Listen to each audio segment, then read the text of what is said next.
आपल्या परमार्थाकरता, आपल्या धर्माकरता, आपल्या संप्रदायाकरता सगळ्यांनी आलं पाहिजे, सगळ्यांनी मुठमुठ टाकलं पाहिजे, म्हणजे आपले कार्यक्रम होत असतात. असं ते विसरलं सगळं, धर्मावर बोलायला पाहिजे होतं.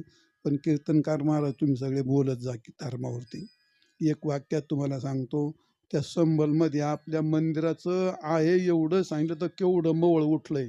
आणि त्यांनी विमानतळावरती हक्क दाखवला, संसदेने हक्क दाखवला आणि हायकोर्टवर हक्क दाखवला. आता इथं आपली इथं कुठं काय 50 एकर का 100 एकरचा हक्क दाखवला.